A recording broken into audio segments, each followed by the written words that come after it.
I'm kind of the mom, and it's something I create and do. I have this tendency to not want him to take on any additional expenses. If I can see he needs like sneakers or he needs something, I help him pay his studio rent. When I help him with his fixed costs, you know, he's not in his 20s, and I want us to be more equals in this way. It's understandable that Geena would want to feel like she was looked after. Well, I think I have a bit of a martyr complex. I could end up feeling resentful. It has already turned sometimes into little bits of resentment. And because I'm not able to contribute in the same way or in similar ways, therefore I just feel like I'm not enough. It feels like, you know, doesn't feel great. I don't know, sorry, my head is like full of stuff. It tells me that I don't think enough of myself. I don't think big enough. What would you do if you made 10 times what your partner makes? I'm serious, think about it. If you made 10 times more than they made, what would you pay for? How would it change the dynamic of your relationship? Today, we're going to explore that. Geena is 44, James is 39. They rent in Brooklyn. They've been married for 9 years, no children, and they keep their money separate. Now, she makes more, but that's not her primary concern. She just wants James to be more engaged with money. One more thing. Sometimes I get comments about how I only feature people making a lot of money. I got to tell you, I'm very proud of how diverse our guests are, from their socioeconomic status to their geography, occupations, sexuality, and incomes. As you listen today, you'll notice that Geena and James make a lot. My suggestion for you is to use my D to C principle. Instead of disparagement, try curiosity. What would I do if I made that much? What if we had a 10x differential in income?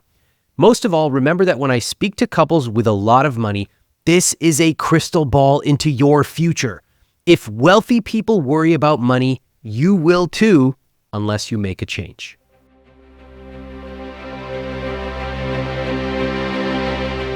I was actually away on a work trip. I had a feeling that Geena was going to plan something big for a big birthday I have next year. Just we're having like a blowout year of travel this year, and it's great, and I'm excited. But for next year, we had talked about maybe reining a few things in. And I noticed on my American Airlines app that some flights had popped up.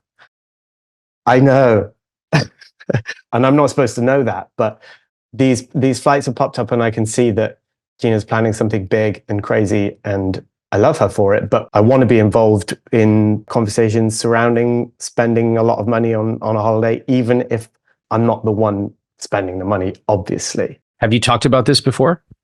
No. It's just coming up right now. Okay. I didn't know he'd seen the flight. Do you want to keep the location a secret? I've seen where the flights are going to. Yeah. Well, where are they going? Now I got to know. Trieste, and then I haven't booked internal flights to Sicily. Cool. And to an island off the coast of Sicily called Pantelleria. Oh, wow. I haven't even heard of that. That's cool. And I've said this to James before. Sometimes I feel like I'm kind of the mom. I'm kind of planning things. I'm kind of taking care of all the things. And it's something I create and do. There are times when I help him pay his studio rent, when I help him with his fixed costs. You know, he's not in his 20s, and I want us to be more equals in this way. I feel like there's such a discrepancy. You know, I recently helped him pay off a credit card because it had been for a long time. But I want to feel like we're in it together and saving and investing together. And, but I'm aware some of it is a dynamic that I maybe create by being so. But you are taking care of the money in the relationship, right?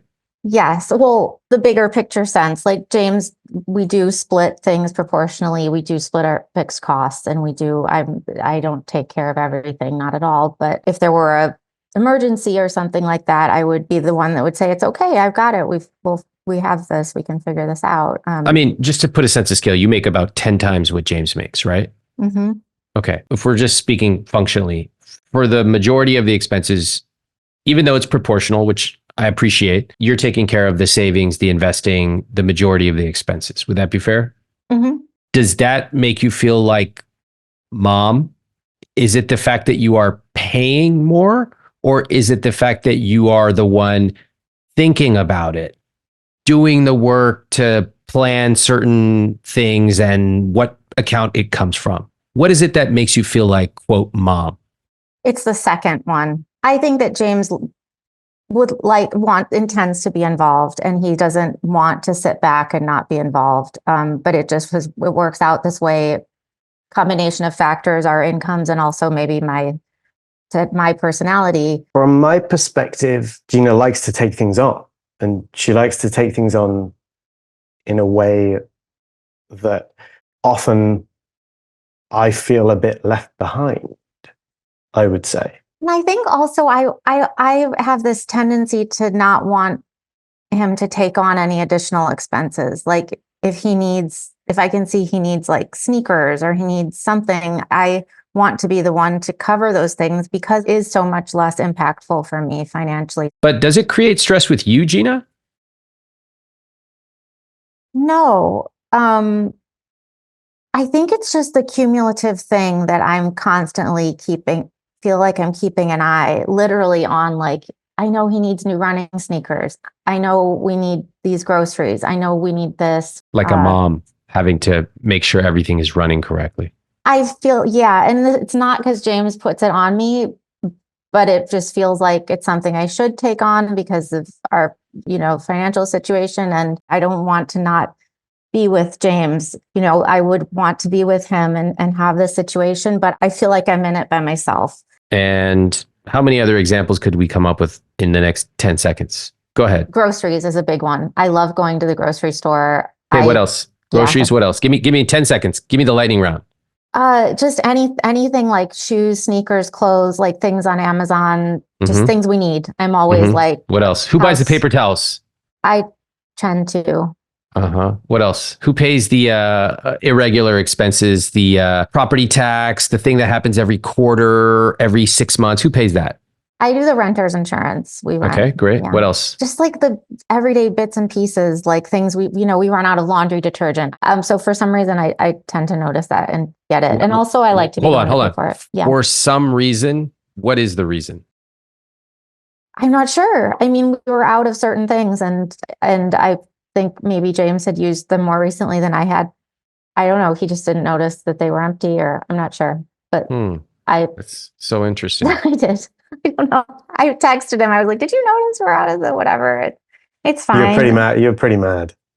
I was like, "I think you used it last." What was it? It was just like some of the spray stuff or like the toilet stuff or whatever, James, have you ever ordered cleaning supplies?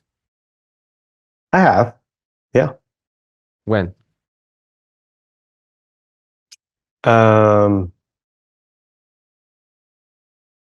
Anyone think there's any clues going on right now? No? Am I the only one noticing them? Yes. I want to understand your account structure. Do you have a joint credit card? No, everything is separate. Why no joint card? I know you're big on merging accounts and whatnot. We just never have. And I think because there's such a discrepancy and like so much of all of the 401k and all this stuff was mine coming into it. And James had his credit card debt that he was, had been working on until recently. I have my own. I'd like to zero them out every month. Okay. And then guilt-free spending, like the travel stuff, where does that come from? Me.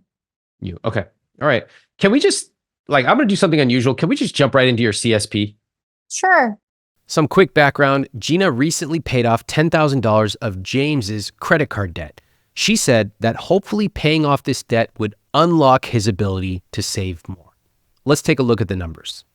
James, why don't you read under the net worth section, why don't you read the word in bold and then the full number next to it? Assets, 75,000. Investments, $470,857. Savings, 166,739. Debt, 9,000. Total net worth? Total net worth, 703,596. All right. What do you think about that? It's good. What about you, Geena? I'm 44 years old and I feel like it should be a lot bigger. All right. Let's look at the income, shall we? This time, let's go, Geena. Geena, what is your combined gross monthly income? 51,282. All right. And will you just break it down for me? Your income per month. 46,282. Uh-huh. And James's? 5,000. Yeah. Yeah. You're an attorney? Yes. All right. Awesome. Well, first of all, fantastic. 46 grand a month? I'll give you a round of applause for that. That's amazing. Well done. We'll be right back after this short break. Now back to the show. Combined annual income is $615,384. Did you both know that? I think we have a sense. Yeah. That's a no. I think it's... It was something with 6 digits in it, like that. No, I think because of the RSU numbers, it gets a bit confusing in my head, but I know it's around 600. Okay, what I all would right. think. Around 600 is like, yes, that's totally in the neighborhood. And James, did you know what your combined annual income was? Not exactly. No, I mean, I feel like when we do taxes and we look at the gross and then we look at how the numbers boil down, it's always just a bit of a whirlwind and it ends up being what it is, which, yeah. And for me, a lot of the time I have a sense that I'm a bit of a tax asset because, I'm earning less. My work in the music industry has sometimes been based in a fixed position, like at a recording studio or a touring operation that has, taken me away and been a form of a regular paycheck. And it's also been project-based like it is now, where it's up and down and it is hard to predict. And it's another reminder about how, I'm on average not bringing in what I feel like is enough and therefore not able to contribute. And then keep going, finish the sentence. And because I'm not able to contribute, therefore? And because I'm not able to contribute in the same way or in similar ways, therefore I just feel like I'm not enough. It feels like, doesn't feel great. The moments when I panic and the moments where I feel as a freelancer next to this person who is, smashing the corporate ladder in my opinion, and has done ever since we met, there are many situations where I'm upset that I can't contribute more. He hasn't been saving. He's kind of been, meeting his fixed costs or not trying to incur further debt, but just really treading water. And so, but what's the problem though? Life goes on. It seems like you have a nice place.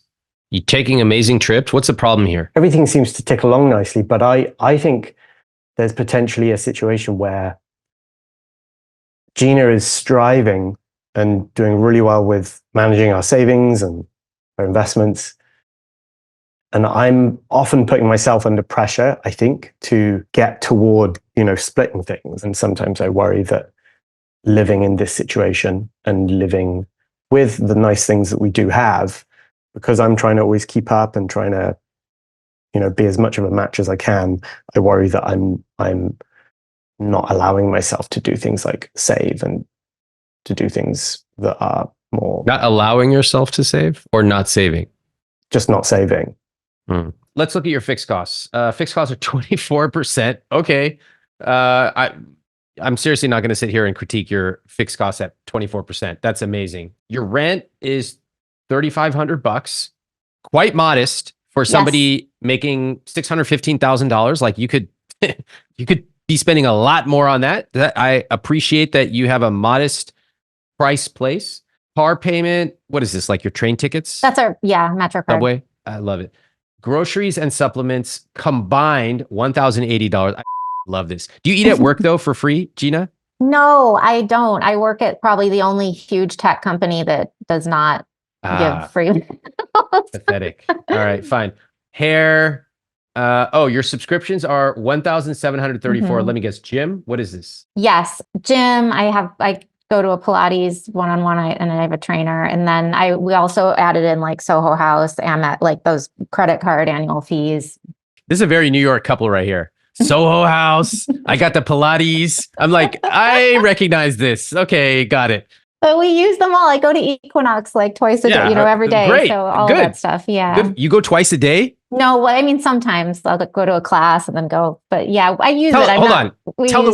Tell the world what you do twice a day at the gym. Tell them. They need to know. Some people think if they go twice a month, they're like, I did it. No, tell them what you do twice a day. Tell them. I'm like Equinox's worst nightmare. I'm like, go way too much. Well, maybe I'll go do my trainer session and then I'll go to like a yoga class later on in the day or something like that. Amazing. All right. And then you have a dog for like whatever. This is great. 24%. I have no comments. It's great. I always think about doing something on the side besides. I hate to just rely on my job. What if something happens? I'd like to have like some consulting or something, whatever I could do. I don't know what that would look like, but that's something I also think about. Can I just point out, the reason I'm laughing is I love being able to show my audience what a true top performer looks like. So somebody making $50,000 a month who's like, yeah, I go to the gym twice a day. I'm an attorney. I think I should do something on the side. I think I should just like, and by the way, I travel for 3 weeks at a time. Like, what? Everybody listen. People like this exist. Okay. This is real. I appreciate it because the numbers make no sense to the average person. Yeah. Are you motivated by money? I'm motivated by wanting to be able to enjoy life and the world and experiences. And I'm motivated by not wanting to be backed into decisions because I don't have money, to like forced into a decision I don't want to make because of money. Yeah. You remind me of me a lot. I feel the same way. I never want to have to make a bad decision because of money. I do like nice things. That too. The money per se, like I don't sit there and look at spreadsheets and stuff and feel great, but I do feel great when I can get the exact travel thing that I want. I love that. And take friends, family. I love that. I love to be generous. Yeah. I love to feel like I can, I've got this. Let me treat. I can. Yeah. All right. Your investments, let's just say for conservative numbers, you're doing $7,500 per month. Fair? Yeah. Investing. Like we're ballparking it here. All right. So you're investing $90,000 a year. The last couple of months, I have not been hitting those numbers, like the last 2 months, I would say, because as I mentioned, I do not like to carry anything on my credit cards.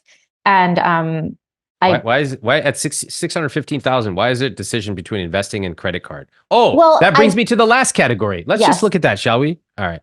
I have a few questions about this. First of all, no savings, although you do have 166,000 in savings. Fine. It's fine. Yeah, we didn't. Let's just talk about this number at the end, which really captivated me. This is what we call our guilt-free spending number. Typically, it's between 20 to 35%. However, here, what's this number, Geena? Read that to me. 59%, 19,430 per month. Is this true? We didn't sit down and crunch the numbers, but the fixed costs and everything else is true. So that would be what is left. There's a lot of expensive airplane tickets and hotels and things like that. I gotta hear it. So first of all, no judgment. What are we talking about? God, I love this. That is what a wealthy couple's spending looks like. When was the last time you got to peer inside the conscious spending plan of a couple who makes $50,000 a month, spending $19,000 a month on travel? Never. That's why I find this fascinating, don't you? Here's what I notice. I want to see if you notice it too. Do you notice how as your income goes up, your fixed cost percentage goes down, often way down, because your income often grows faster than your fixed costs? This is because we all pretty much buy the same bread and the same toilet paper. Yeah, you can splurge on some fancy stuff, but in the grand scheme, that doesn't really move the needle. But a very high income is super linear compared to the expenses in your fixed costs. Do you also notice how if you make a high income, you can invest huge amounts of money every month? And how you'll often find really high numbers for guilt-free spending due to the savings in those fixed costs. These numbers are actually typical of a lot of people I know with high incomes. And I'm sharing this to demystify how serious wealth is created. It's often with a high income. And this is good to know because if your goal is to have a lot of money, it's not magic. It's not a lottery ticket. It's not an insurance settlement. It probably starts with a high income. And finding a high income is a skill you can learn. In fact, this week, I'm opening up my Earnable Live program where I show you how to dramatically increase your income by starting a business, including a special live component so you can get coaching directly from me. You don't even need a business idea to start because we'll show you how to find a profitable one. You'll get access to our private community, our Earnable program, and you'll also get live coaching calls with me at iwt.com/earnable. Now, I want to know about their $19,000 a month trips. What are we talking about? Like, walk me through a recent trip you took. What level are we talking about here? What hotels? Let's start there. I took a trip to Morocco last November. Tell me. And I stayed at La Mamounia for a couple nights. Whoa, top 3. Okay, very good. What else did you do there? I did a small group tour, which was kind of interesting, but I flew business class, et cetera. Let's see what else. We did a big trip over the holidays to Finland.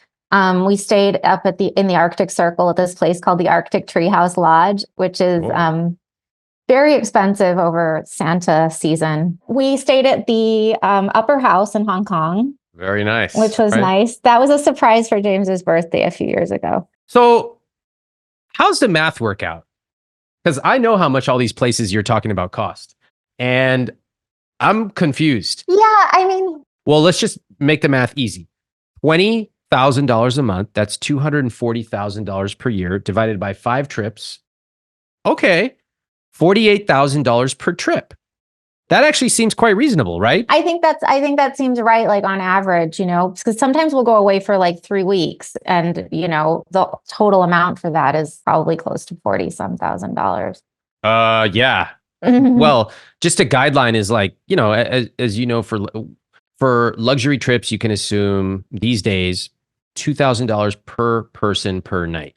So that's $4,000 a night. I mean, if you're going for a month, that's $120,000 right there. Wouldn't surprise me. Listen, first off, my CSP looks sort of like this. What am I going to sit here and tell somebody making $615,000 a year, like, don't stay at this hotel? No. But I do think there are a few things to go over financially speaking. And then I think more importantly, it's how the two of you become a team. Yeah. Right? Mm-hmm. All right. Well, where do you want to start? You want to talk about the numbers or you want to talk about the teamwork? Let's do the numbers. Okay. We'll be right back after this short break. Now back to Geena and James. Let's just say for easy math, 40 and 44 with a very high combined income. That's really good to know. You do invest $90,000 a year, which is really good. Let's just run some math. So you're investing about 14% of gross. I know people who make like $150,000 who are investing more proportionally than you are. Mm-hmm. At $615,000, you're buying the same bread as everybody else, right? So your expenses are low. Your income is super linear. It's high. Therefore, you should be able to afford to invest more. And we can see where the problem is that at 44, 40 and 44, you have $470,000 invested. Now, I understand you probably haven't been making this kind of income for a long time, et cetera, et cetera. When did you start making this income? There were a few years, 2016 to 2019, and then this from 2022. And then there was like a gap in between when it was about half where it is now. Oh, well, that's kind of a long time. All right. So you probably should have more. Let me tell you why. Because you like to live the good life. If you want to continue living the good life, you need to be putting a lot of money away. Okay. The bad news is that you haven't been putting away as much as you could. The good news, this is going to kind of be surprising for people who listen, is a very high income solves a lot of financial problems. Like a lot. You can be kind of sloppy if you have a really high income. Okay. So like if I were to tell you, find 50 grand more to invest per year, wouldn't be that hard, would it? No. What I just said is heresy to many people in the personal finance community. But those same people have often never earned a really high income. The fact is, a high income solves a lot of financial problems. If you haven't been investing since you were 25, a high income can help you add tons of money to your investments in just 2 to 3 years. A high income can buy back your time and on and on. I had a friend, for example, who didn't start seriously investing until he was 50, and he was very worried. I looked at his number for him. I showed him that if he truly prioritized investing, like 30% of income for the next 5 years, he would be more than fine. That's only possible with a high income. Now, if you're listening to this, you're rolling your eyes, you're saying, duh, Ramit, oh wow, a high income solves a lot of problems. Get curious. Ask what if. Hey, what if I increased my income? What would I be able to do? Let me plug in the numbers to the CSP, which you can get at iwt.com/CSP. And then if you decide you want to increase your income, learn the skill. It's a skill. It's not just luck. Income doesn't just fall out of the sky. It's something you can get if you prioritize it, whether with my Earnable program or on your own. Now, of course, just as with any income level, you need to know what your rich life is. You need to be investing. You need to keep an eye on your expenses, especially because people who like to spend a lot of money today want to keep spending a lot of money in retirement. You can spend a lot on travel, but what I want to do is actually bring it back to your investment. So how long do you plan to work at this type of company? And maybe in this line of work for another, 10 years or something like that, probably. All right, let's take a look at the numbers then. Real back of the napkin stuff, but your current principal that you have in investment, 400, let's just say 470,000. Okay. Let's see what happens if you just continue the way you've been going for 10 years. All right, $2.2 million at 54 years old. Mm-hmm. What do you say, Geena? I think I would feel like I wanted to continue working. Yeah, I'm sure you're very good at your job and you probably love it. But also, if you're making this much money, I would like for you to have optionality. Mm-hmm. Let's play around with the numbers a little bit. Let's change these numbers. Let's add 50K, as I talked about. And we're going to make this $140,000 a year. Mm-hmm. So instead of like 2.5, you end up with 2.9. It's actually not materially that big. Do you know why that is? No, I thought it might be more different. It's because it's only 10 years. It's not that much time, yeah. Yeah. The compounding takes a long time to kick in. I'm going to take you, instead of 10 years, let's make it 15 years, 140K a year. Again, this is, I think, fairly conservative because your income's going to go way up, right? And to find 50K a year for you, not that hard. Let's take a look. Whoa, 5 million now. So this is you working 15 years and putting 140K a year. I mean, 5 million, pretty good. So you're talking about $200,000 safe withdrawal per year. Not enough. Not enough for both of you, right? No. Like, you can't be 55 and being like, I can't stay at that hotel because of my freaking SWR. No way. So we got to do something. I think, we're not factoring in that I think James will continue to earn more. He's kind of been building something and. Tell me. I mean, I would like to be earning about 3 times what I'm earning by the time I'm Jones' age, hopefully. 5 years to be making 15K a month instead of 5K a month. Yeah, that's what I'm trying to build. Why 5 years? Because in my mind, and maybe this is something I know Geena is good at calling me out on, but I perhaps don't put my rates up enough, and how I'm working and the clients I have and how the business is growing. That's maybe how long I think it would take. And you don't put your rates up because what? I'm scared of losing the business. All right. Scarcity mentality, et cetera, et cetera. So would you say that has been present in other parts of your life? Yes. Okay, so here we see a complete difference in worldview. Geena's like, I'm abundant. I'm going to stay at the best hotels in the world and like do all this stuff. And like, if I need more money, I'll do a side business, like no problem. And Geena, you look at James like, why don't you just raise your rates? Like, you're so great. I saw half your application is about how great James is, which James, you should know that. So Geena's looking at you, James, going like, you're so great. Why don't you just raise your rates? Like, it would solve so many problems. And you're saying, I have these lenses on my eyes, Geena, and the way I see the world is through scarcity. And the way that comes out is, if I raise my rates, they'll leave. Then where will I be? I'll be back in credit card debt. Then we're going to have more fights, and on and on and on. Any of this sound familiar? Before we hear his answer, I need a quick favor from you. If you enjoy this show, please hit the subscribe button. It really helps me and it helps my team. It would be great to be able to be in a position where I can put, 5K a month away in investments. 5K a month would be 33% of gross. That's pretty high. Okay. It's possible if, because you have a spouse who's a really high earner, your proportional expenses are relatively low. Right. It's possible. Well, let's be conservative. Let's say 20% of gross, sort of same proportion I threw out just as a general benchmark. And that's 36,000 a year. I like it. All right. You know what? For easy math, I'm going to assume that starts today. So that will be $176,000 instead of $140. 15 years, 7%. Let's take a look. $6 million. That's $1 million extra dollars added on. Mm-hmm. That's pretty impressive. What do y'all think about that? That's great. Yeah, I think that's great.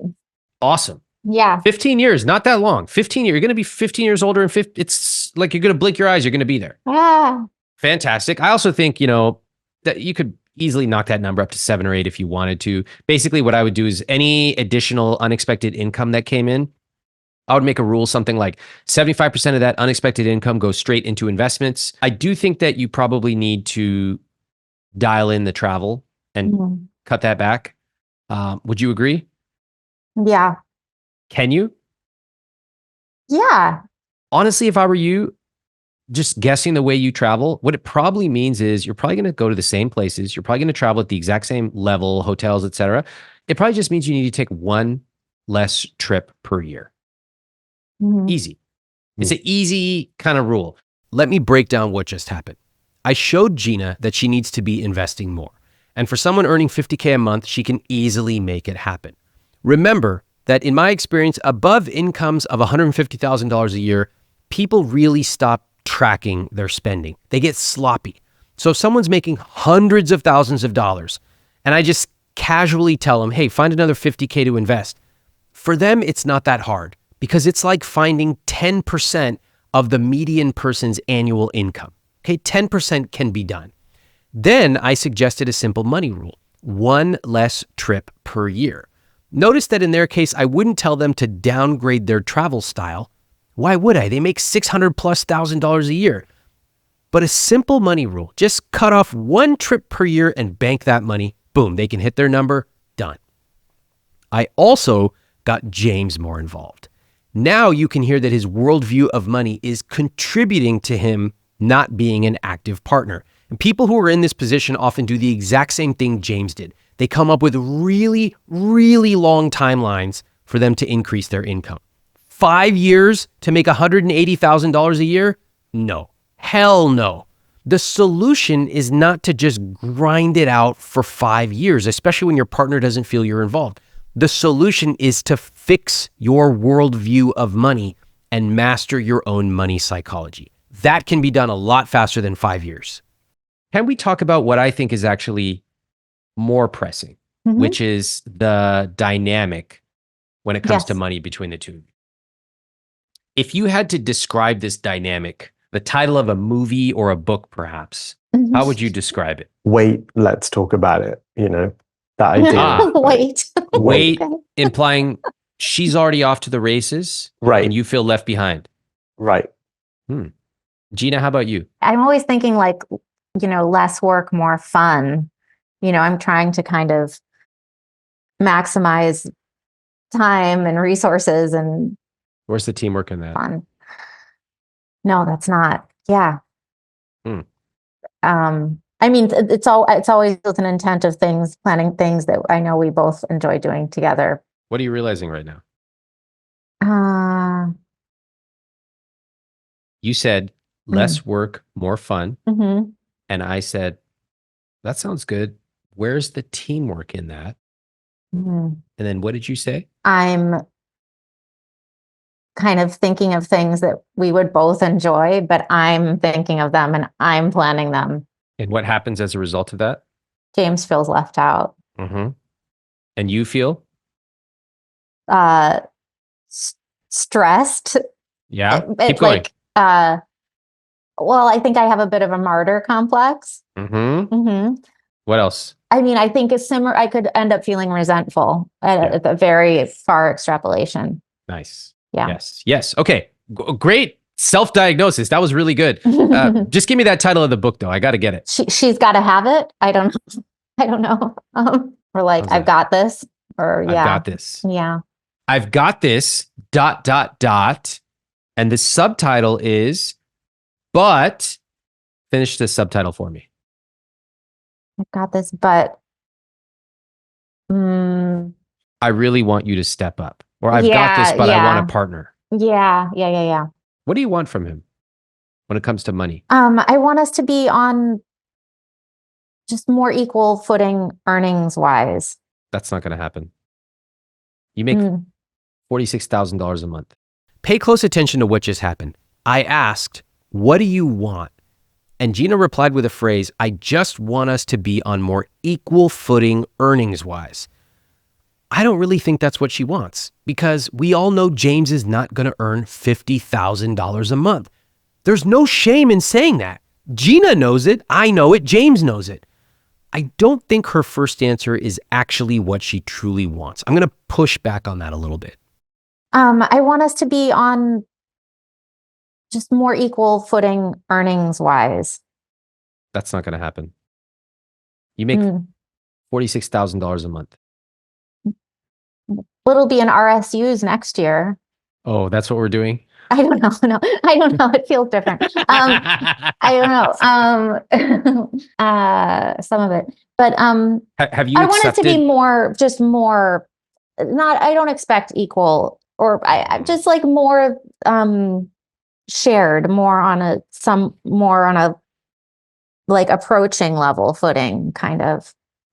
What's that? That was a lot of words. I've never kind of had a sense of like, I need someone to take care of me, or I've always been like, I'm going to figure this out. I've got this. I've always planned to take care of everything myself if I have to. And I'm happy. I'm so grateful that I can treat us and take care of us. But I hope that one day, there'll be less of a discrepancy between us. What if there's not? That would be okay. Maybe over many years, I would feel pressure to keep at the same level, and I might just become kind of a bit exhausted. But I think I could curtail that by reining in like a trip per year, or things like we've talked about. I would rather kind of feel like we were approaching more level. Sometimes I do feel like it has already turned sometimes into little bits of resentment. It's understandable that Geena would want to feel like she was looked after. I'm used to feeling the way I feel right now, which is just, I wish it wasn't this way, and I wish that I had more consecutive months of really good business like I've had recently, so that I can be doing things, contributing more and more regularly. So you have a very interesting relationship dynamic, because Geena, you earn more and considerably more. What kind of conversation would we be having if the genders were reversed? Welcome back. Let's keep going. I know that she is always someone, and this is what I've always been attracted to, is the fact that she is this person you speak of who, goes to the gym twice a day and has these grand ideas that she's able to turn into reality, and it's amazing. And so I think if it was reversed, I'd say it's hard to imagine that. I don't know if I can even imagine that. One of the things that I learned from speaking to couples is that the lower earner, regardless of gender, is almost always obsessed with contributing, the C word. Let me tell you what is not happening in this conversation. They're not being disrespectful to each other. It's clear they love and respect each other. Geena is not saying she expects James to make exactly $50,000 a month. Neither of them are making really unrealistic demands. But they're also not saying specifically what they want. Geena wants James to be engaged with money. I can understand her paying more for things like luxury hotels, but why is she the one ordering the detergent? Geena sees money as something you can get if you want. When she hears James say that it'll take him 5 years, she can't understand why he doesn't just raise his rates or buy a program that teaches you how to improve your money psychology and then raise your rates. The truth is there haven't been any consequences for James. And their background plays a huge part in this. Let's learn about their background now. No, my mom never worked. She had worked before I was born, but she was like a teacher. But she wanted to be a stay-at-home mom or something. Okay. She wasn't very good at it. But my dad worked, but my mom was just constantly like just berating him for not earning enough and I was like, why don't you do something? You have like a master's degree. Like, why don't you go back to work? You don't need to be home taking care of me. You ever say that? Yes. Really? Wow, what a precocious young child. I would just be like, you could work, you don't need to take care of. How of. did she respond? How did your Midwest mom respond to that? Please tell me. She just, she was just always angry. So it was never. Wow. James was laughing. That's kind of interesting. Yeah. Do you think, what money messages do you think you absorbed from your mom? Just like we don't have enough. I was always aware of how much like everything cost. Like if my piano lessons, this or that was so expensive, we can't afford. I was aware that I was an expense and a burden, like always, all the time, just always aware of how much everything cost and how draining it was. And after a couple years after university, my mom sent me like a spreadsheet with like what she had fronted and paid me for like school expenses and this and that. And I was just like, oh my God, way. She did. And I spent this was like after I had up leveled my jobs and I was making a lot more money in like 2015, 16, I just started sending them money like every month, just like, okay, if this is what you think here, I'm just going to send you so that you can't even hold this over my head anymore. I've heard this once before.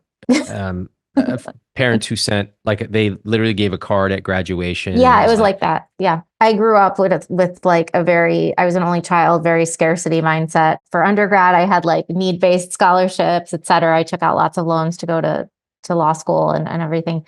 And I have never had like kind of any ongoing support from my parents. I don't know. I was, in entertainment law, you're not earning a lot at first. I had living in New York City with loans. I was married before, and I had a husband who didn't work. He was from another country and didn't work for a couple of years, visa stuff and whatnot. And that's when I got into like $50,000 of credit card debt because I was covering for both of us. And I think I was just like, I can't do this anymore.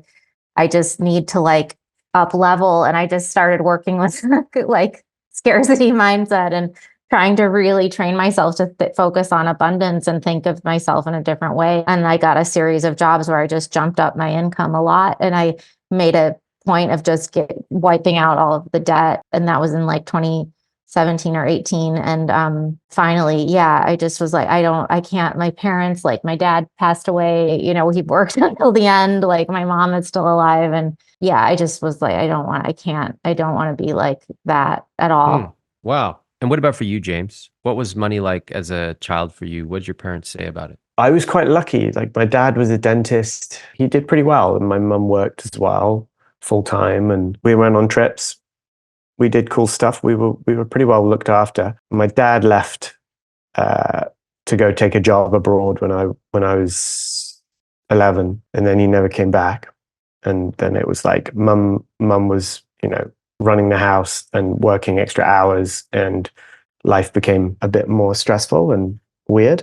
And that pretty quickly turned into maybe being a bit of a mediator between my mum and my sisters sometimes. And how do you think that affected your relationship with money? Do you see any connections with that?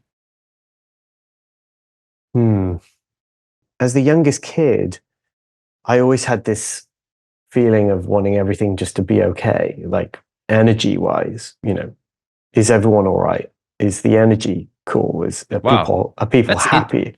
That's interesting. Kind of empathetic for a young boy, at least in the culture I was raised. Like, what's a feeling? What's energy? I never heard of that in my life. You know what I mean? For us, it was like, did you get an A plus? Okay, good. If not, what went wrong? That's interesting to hear you talking about energy and how's everybody feeling as the only boy in the family. What do you think about that? I think it comes from wanting, like hearing people argue, hearing disagreements, hearing friction, hearing family stuff happen, and You want to calm that down. just wanting that to go away because, So let's try to make the connection. Is there one between that quite visceral feeling and your relationship with money? He is so sensitive and empathetic and like just such an amazing, soothing presence. And so it's so sensitive. But I wonder, and I don't know if this is true, but I'm wondering, like, I was always conscious. I was always made to feel like there's not enough. You're such a drain. We can't afford this. We can't go on this trip. Do you know how much this costs? And I felt so responsible, like such a drain on my parents. And I don't know if James ever felt that. Geena, would you say that he is more empathetic than you are? Yeah. Great. Okay. That's actually really helpful to hear. Okay, fantastic. James, you like to keep the peace. You're attuned to energy. Makes sense. If, for example, you were to increase your rates by 35%, how would your clients react? I think they would react, some of them maybe a hesitation and maybe a thought of, I think I'm forever thinking about the bigger issue, especially like the music industry, whether it's a band or a label or someone who just doesn't have the money.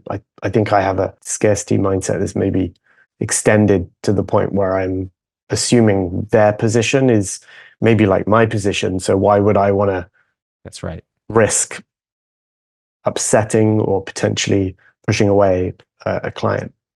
I find it really interesting how people transform their backgrounds into their choices of today. For example, Geena was raised in a family without much money, no family support, and now she's making a ton of money in a high income career. But what's interesting is that I've talked to tons of other people who are raised in similar families. They grew up without much, no family support. Oftentimes, they get into crippling amounts of debt. They develop a very unhealthy relationship with money. What's different about Geena? What made her excel in her career? Honestly, that's the puzzle of human nature. We may never know. James grew up in an unstable family. His dad left. He played the role of the mediator. And his conclusion was to become very empathetic, meaning to him, don't raise your price. Again, how someone ends up at a particular behavior and belief needs a lot more time than a single conversation. But if I had more time with James, I would definitely want to dig in there.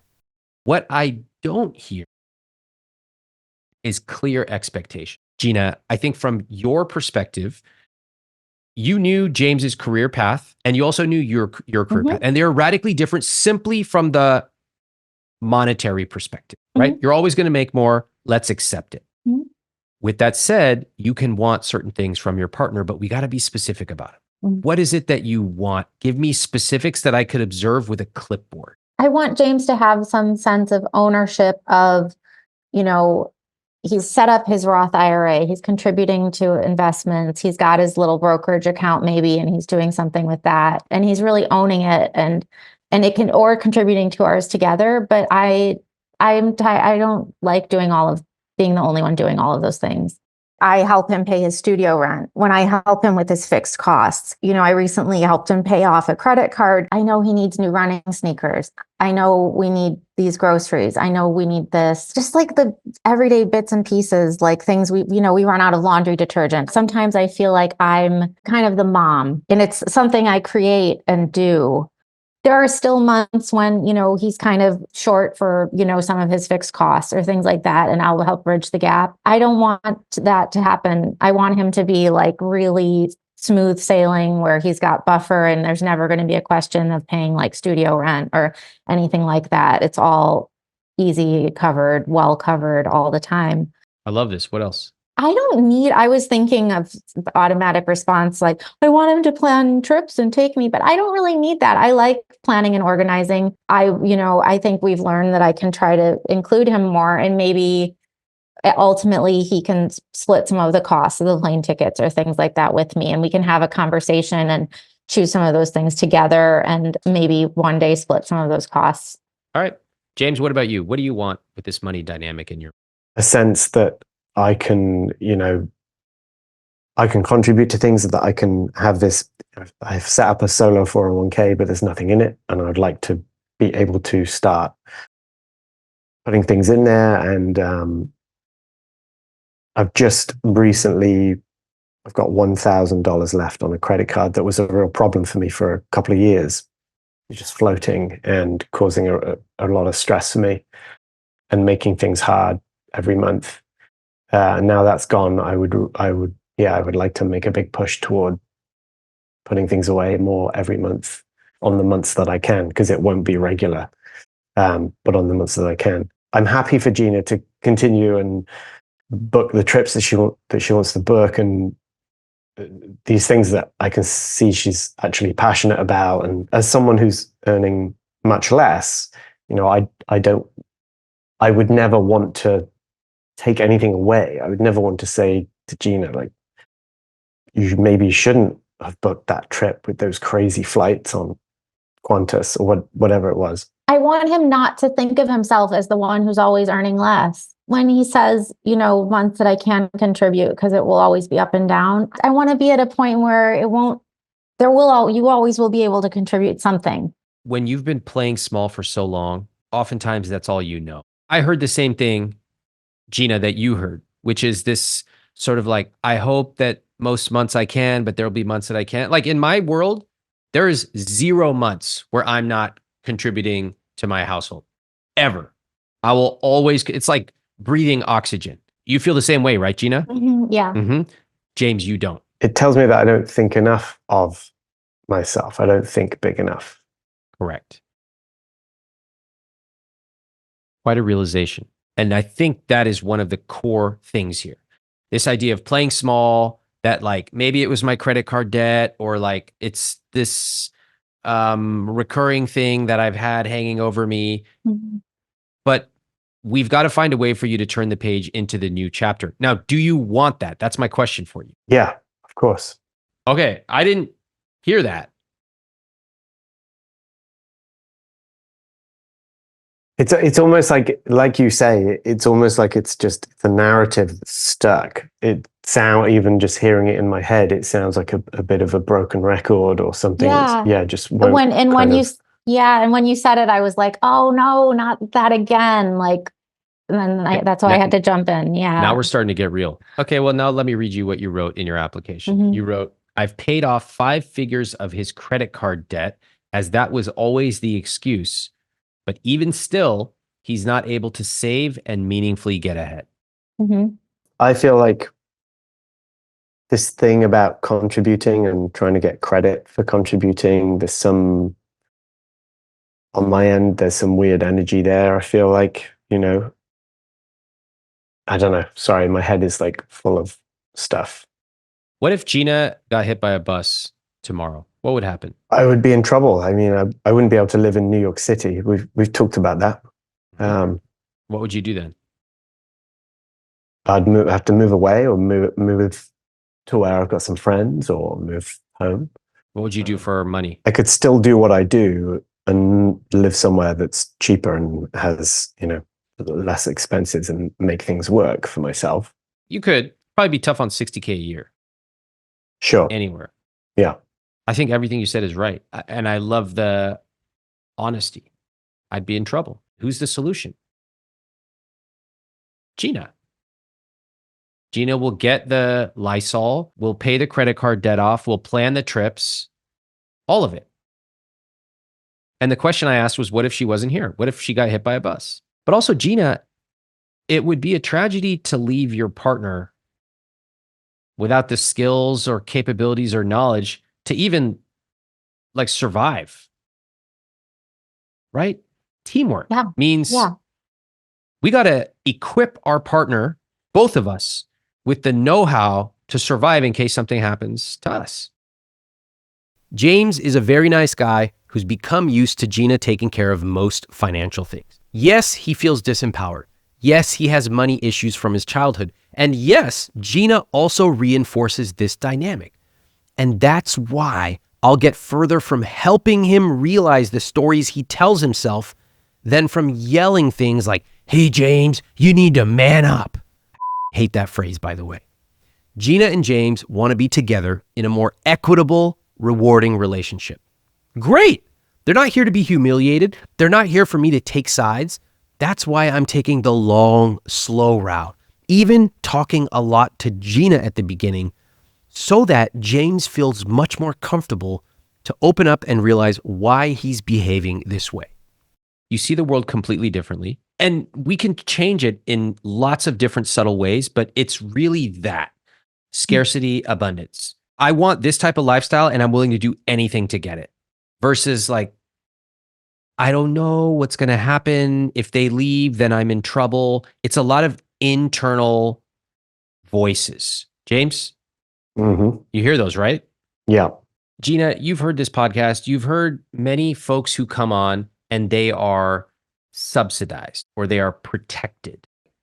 I don't mind people helping each other. Like, it's great, especially spouses and kids. It's fine. But it's one thing for you to swoop in and save the day, as you have on multiple occasions. Credit card, studio, but you can't do that and then at the same time say, I want a partner who takes ownership over their IRA, et cetera. It's not fair to James, and James, it's not fair to Geena. The problem is both of you are really nice and you actually obviously love each other. It's so obvious. But what you are doing, saying, and not saying is causing you to have a wedge in between you. I'll give you a more healthy approach to what you might do there.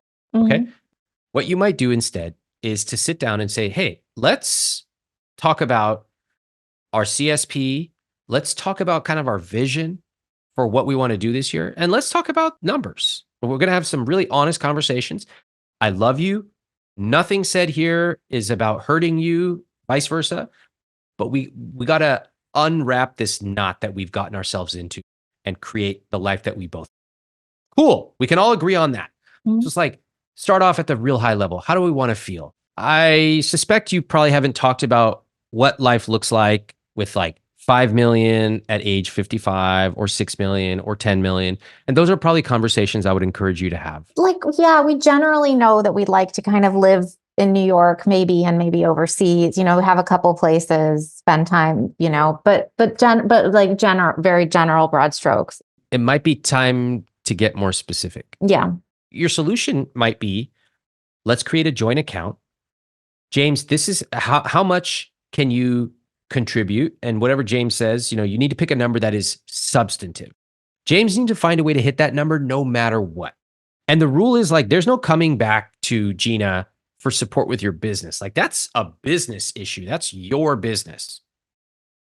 It's up to you. When you make that clear, Geena, that lights a fire because suddenly there's something on the line. James is like, oh, I don't have a safety net. I'm going to solve that. And suddenly all those scary voices in his head, James goes, you. I'm not listening to those voices anymore because I need to be sending like $4,000 a month to our joint account. James is suddenly staying up late. James is suddenly saying, I actually can't take that trip to Morocco next year or next month because I need to work on this business if I'm going to contribute my $4,000. Okay. That sounds great. And I think it could work really, really well. One thing that comes into my mind when I think about that, saying, this trip or this, for example, this trip that we've got planned, actually, I'm going to sit that one out because I know I have to knuckle down. That's like a quiet time. So I'm going to have to work really hard to get into some work. there's a thing that happens again in my mind where I feel almost it's expected of me that I will go and be a partner in that way, not dishonor the sort of opportunity that has been presented to me in that trip, for example. So how would you deal with that? I think I would just say, I have to work. I can't do it. Because pin it back to the North Star. Because I have to be knuckling down during that time, because I know if I don't meet my commitments and I don't contribute to our joint account, all that stuff that I think sounds great, I would feel very bad about myself. And maybe just because I committed to my numbers and I'm going to follow through. Yeah, because I committed to my numbers and so I want to follow through. That's it. And the more you say it, and then the more you do it, and sometimes you'll have to make some very difficult decisions, like not going on a dream trip. I wouldn't be surprised, Geena, anyone would be a little bit upset, a little bit taken back, kind of like, hey, like, why don't you come anyway? Don't worry about it. But actually you sticking to your guns and following through on your commitment would engender more respect than anything else. And there is a future where you don't have to turn down trips, where you can actually build that into your schedule. The two of you can sync up December of each year, do your annual Rich Life review, plan where you're going to go. You work with all your clients and sequence it out. That could happen very soon. I hear it, and I want to step up, and I want to meet the goals. I feel excited about it. Actually, I like that. Yeah, I feel like the kind of conversations we can have now can feel more positive than maybe what they've become. Money is a small but important part of a rich life. It's important in the way that we have to talk about it. We have to create a healthy relationship with money, with ourselves, with each other. Yes. But it's also small in that it's not everything. You can contribute to this relationship in multiple ways. You can contribute more money. You can also contribute your energy, your empathy. You can contribute household tasks. And you two can be a united partnership. Although they have a dynamic that each of them reinforces, most of the work here, in my opinion, needs to be done on the part of James. Yes, Geena needs to set clearer expectations, and she probably needs to rebalance some of the household responsibilities to James. But it really is James who needs to find a way to improve his money psychology, commit to a number, and then deliver. This episode reminds me a lot of episodes 64 and 65, where Connie made $200,000 per month, and we got to hear fascinating expectations and gender dynamics. I'll link those in the show notes. Let's check out the follow-up from James and Geena. First, James. From our conversation, I feel like I now have a much clearer picture about where we actually are and what needs more work. Just hearing it in our conversation, it was like I was hearing the way she was feeling for the first time in many ways. Both sort of thinking about how I have this sort of scarcity mindset built in, and the family part of that is really interesting. I've never thought about that before. I have the scarcity mindset from, being in bands and working in music and just focusing on just having enough to pay the rent check. I was really pleasantly surprised how I felt at the end of the conversation, empowered and feeling like I can think bigger. And then changes, we've already set up a joint account. We have a card saved onto Amazon for joint household expenses. So we talked about ways that I can make sure that I'm taking care of this realm, this set of things, these household items. We agreed on one less trip, and we agreed that I would sit out, trips as needed if I need to be here working. There are some interesting hybrid opportunities, some contract work. There's a music house in LA that actually reached out to me on Tuesday, coincidentally, offering me some work. So some good things for maximizing, putting rates up. And now Geena's follow-up. One of James's first comments after the call was to say, I hope no one I know hears that. That made me a bit sad, but then I thought, well, he's still working out some of his kind of thinking small, and I'm really excited for him to get beyond that. I was also surprised at how deeply we are stuck in this dynamics loop. So we've already made changes. We have designated a shared credit card for household expenses. That's like apartment things, cleaning supplies, the mundane and repeat items that I tend to just get and feel like a certain way about. We're going to fund this via a joint checking account. And we've confirmed with our accountant that James's Roth IRA and solo 401k, how to approach those and where to set them up so that he can be ready to fund them. I learned that we are really on the same page about our dynamics, for better or for worse, but we really are on the same page and for our rich life and our bigger picture vision. And I learned that it's way easier than I thought to be very direct about these things. It feels good to be direct.